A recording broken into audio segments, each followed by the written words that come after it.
Chief minister اور د هغه سره راغلي د وفد ملګري اردو کې به ووایم میں جناب سہیل آفریدی صاحب چیف منسٹر خیبر پختونخوا اور ان کے ساتھ تشریف لائے ہوئے ان کے تمام رفقا ان کو خوش آمدید کہتا ہوں. وہ تشریف لائے اور انہوں نے ہمارے اس مرکز کو عزت بخشی ہے. میں ان سے گزارش کروں گا کہ اس موقع پر میڈیا پرسنل تشریف لائے ہوئے ہیں, ان کے ساتھ آپ اپنے خیالات شیئر کریں. بسم اللہ الرحمن الرحیم. ایاک نعبد و ایاک نستعین. سب سے پہلے تمام صحافی برادری کا شکریہ. آج ہم مولانا صاحب کے در پہ آئے تھے, انہوں نے ہمیں عزت بخشی, ہماری مہمان نوازی کی, ہم شکریہ ادا کرتے ہیں. آج ہمارے یہاں آنے کا مقصد صوبائی حقوق, جتنے بھی ہمارے صوبے کے مسائل ہیں ان کے بارے میں تفصیلی بات چیت کرنا, ان پر اتفاق رائے پیدا کرنا, یہ ہمارا مقصد تھا. ان صوبائی حقوق میں سب سے پہلے ہمارا NFC کا جو شیئر ہے, جو مسلسل 8 سالوں سے خیبر پختونخوا کے ساتھ وفاق سوتیلی ماں جیسا سلوک کر رہا ہے, اور جو NFC شیئر ہر سال تقسیم ہوتا ہے وہ غیر آئینی ہے, کیونکہ آئین میں صاف صاف لکھا ہوا ہے کہ NFC کا شیئر وہ 4 صوبوں میں تقسیم ہوگا. 2018 میں جب 25ویں آئینی ترمیم آئی تو اس کے بعد ہمارا جو سابقہ فاٹا ہے وہ خیبر پختونخوا میں مرج ہوا. تقریباً یہ 60 لاکھ سے زیادہ آبادی ہے جو خیبر پختونخوا کے ساتھ مرج ہوئی. آج جو حق لاہور کے شہری کو مل رہا ہے, کوئٹہ کے شہری کو مل رہا ہے, کراچی کے شہری کو مل رہا ہے, اور پاکستان کے ہر ضلع کے شہری کو مل رہا ہے, ہمارے مرج اضلاع کے شہری کو وہ حق نہیں مل رہا. اس کا وہ حق تمام صوبے خیبر پختونخوا کے علاوہ آپس میں تقسیم کر رہے ہیں اور ہمیں وہ شیئر نہیں دے رہے. تو اس حوالے سے آج وفاقی وزیر بھی آئے تھے, اس سے بھی میری بات ہوئی, اور یہ مدعا میں نے اس کے سامنے بھی رکھا کہ آپ کا NFC شیئر جو ہے وہ کل عدم ہو چکا ہے, اور اس کو جو ہے ابھی اپڈیٹ ہونا چاہیے یا 11th NFC آنا چاہیے. اس کے ساتھ ساتھ ہمارے جو مسلسل گندم کو روکا جا رہا ہے پنجاب کی حکومت کی طرف سے, اس پر بات چیت ہوئی. یہ آرٹیکل 151 کی کلی خلاف ورزی ہے, یہ غیر آئینی کام ہو رہا ہے جو ہمارے گندم کو روکا جا رہا ہے. اس پر بھی مولانا صاحب کے ساتھ ہماری اتفاق رائے ہوئی ہے کہ یہ نہیں ہونا چاہیے, اور اس کے خلاف جو ہے ہم مشترک آواز اٹھائیں گے انشاءاللہ تعالی. دوسرا جو گیس کی بندش ہے, آرٹیکل 158 آئین کا وہ صاف صاف کہتا ہے کہ جو صوبہ بھی گیس پروڈیوس کرتا ہے اس صوبے کا حق ہے کہ وہ یہ گیس پہلے خود استعمال کرے, جب اس سے اضافی ہو تو وہ باقی پاکستان میں دے. ہمارا صوبہ 500 MMCFD گیس پروڈیوس کرتا ہے, اور ہماری کنزمپشن صرف جو ہے 150 MMCFD ہے. باقی جو 350 MMCFD ہے یہ پورے پاکستان میں ہم دے رہے ہیں. لیکن وفاق کی طرف سے گیس کی بندش یہ خیبر پختونخوا کے ساتھ سوتیلی ماں جیسا سلوک ہے جو مسلسل ہو رہا ہے, اس پر بھی ہماری اتفاق رائے ہوئی ہے. باقی جو ہمارے قبائلی اضلاع کے مسائل ہیں ان پر بھی ہماری تفصیلی بات چیت ہوئی, لیکن میں آگے چاہتا ہوں کہ مولانا صاحب جو ہیں اس کو آگے لے کر جائیں اور بات کریں. جی مولانا صاحب.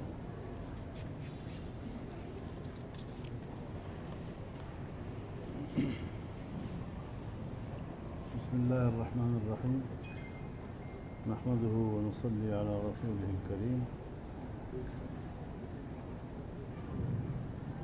سب سے پہلے تو میں ایک بار پھر جناب وزیر اعلیٰ صاحب کا اور ان کے وفد کا خیر مقدم کرتا ہوں اور شکر گزار ہوں کہ انہوں نے ہمارے جمعیت کے اس مرکز کو عزت بخشی. انہوں نے جن نکات کی بات کی ہے میرے خیال میں شاید گفتگو لمبی ہونے کے خوف سے انہوں نے مختصر کر کے بات کی ہے اور بہت سے نکات پر اتفاق رائے ہے۔ NFC ایوارڈ ایک خالصتاً ایک آئینی حق ہے چیزوں کا، اور جس میں اضافہ تو ہو سکتا ہے لیکن کمی نہیں کی جا سکتی۔ یہ ایک صوبائی حق ہے جو پارلیمنٹ کے اتفاق رائے کے ساتھ تسلیم کیا گیا ہے۔ اس پر قسم قسم کا کوئی ہم اس کے خلاف کوئی اقدام کو قبول نہیں کر سکتے۔ ہم اس بات پر متفق ہیں کہ صوبائی حقوق، صوبائی خود مختاری یہ تمام صوبوں کو یقینی بنانا چاہیے، اور ہر صوبے کے عوام اپنے مسائل کے خود مالک ہیں۔ کوئی وفاق یا وفاق کے کسی سطح کا کوئی طاقتور ادارہ وہ صوبے کے عوام کے وسائل پر قبضہ کر لیں، اس کو اپنے قبضے میں لے لیں اور صوبے کے عوام کو اس کے مفادات سے محروم کرنے کی اجازت نہیں دی جا سکتی۔ اس پر ہمارا اتفاق ہے، اور میں توقع رکھتا ہوں کہ خیبر پختونخوا کی صوبائی حکومت وہ صوبے کے اس حق کے لیے اپنا بھرپور آئینی کردار ادا کرے گی انشاءاللہ۔ صوبے کا امن و امان کا مسئلہ ہے، اس میں کوئی شک نہیں ہے کہ ہمارے صوبے کے امن و امان کی صورتحال بہت ہی مخدوش ہے، خاص طور پر جنوبی اضلاع میں جیسے حکومتی ریٹ تک ختم ہو گئی ہو،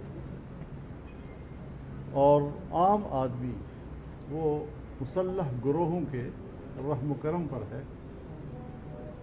اس مسئلے کو کیسے حل کیا جائے، اس کے عوامل کا کیا جائزہ لیا جائے تاکہ ان کے عوامل کا خاتمہ ہو اور ہم صوبے میں امن و قرار کے ساتھ زندگی گزار سکیں۔ ہم نے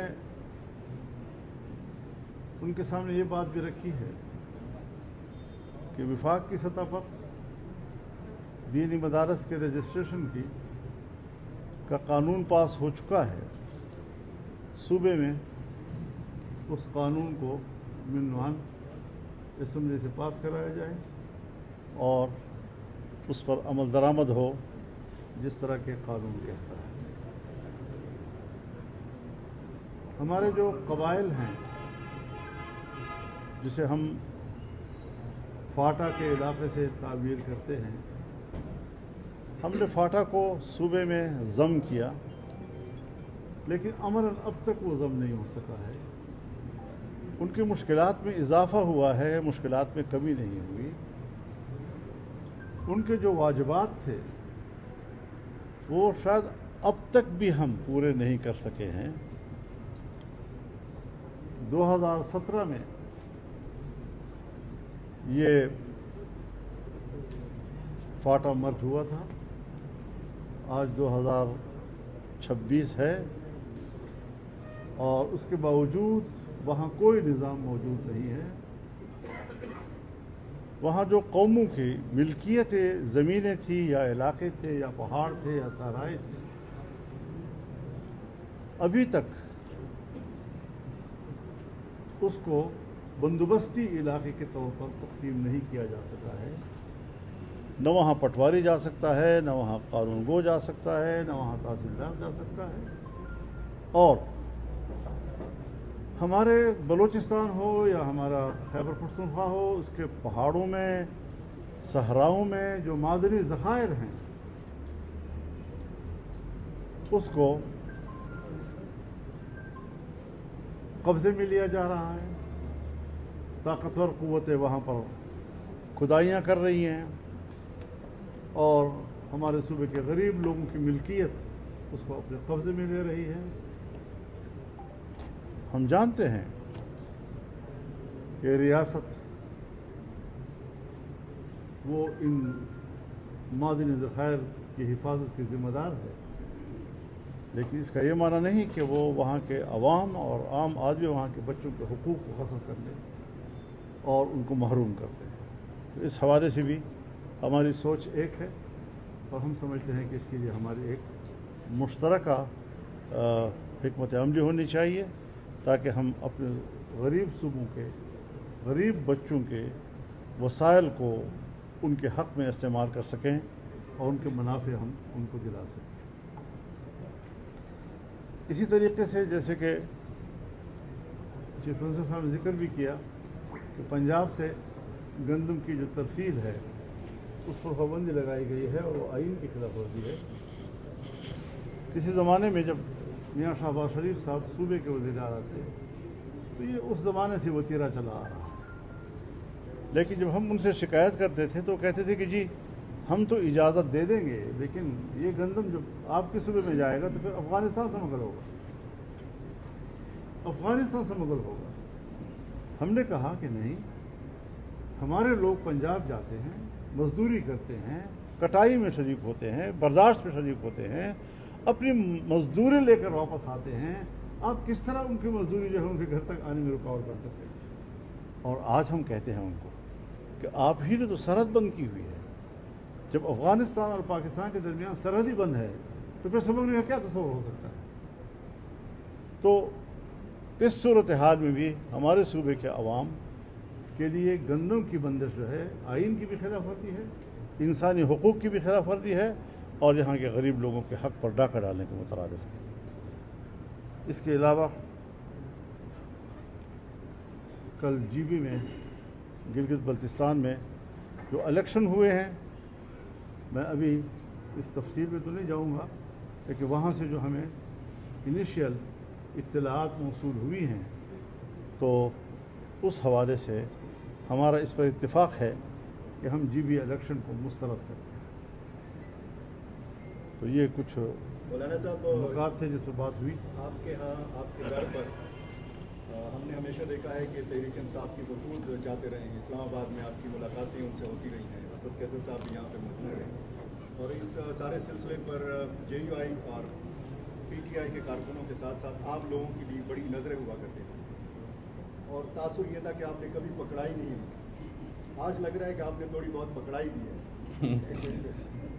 ہم زندہ رہیں گے تو این ایف سی بھی ہوگا اور وفود بھی ہوں گے۔ یہ جو امن و امان کا مسئلہ ہے اس پر اتفاق کیا ہوا ہے کہ کس طریقے سے اس مسئلے سے نمٹا جا سکتا ہے؟ دیکھیے، میں اپنی بات کر لیتا ہوں اور میرے خیال میں یہی حق پی ٹی آئی کو بھی ہے کہ میں یہ چاہوں گا کہ وفاق میں ان تمام معاملات پر تمام پارٹیوں کو انگیج کیا جائے، چاہے اس کا تعلق اپوزیشن کے ساتھ ہو، چاہے ان کا تعلق حکومت کے ساتھ ہو۔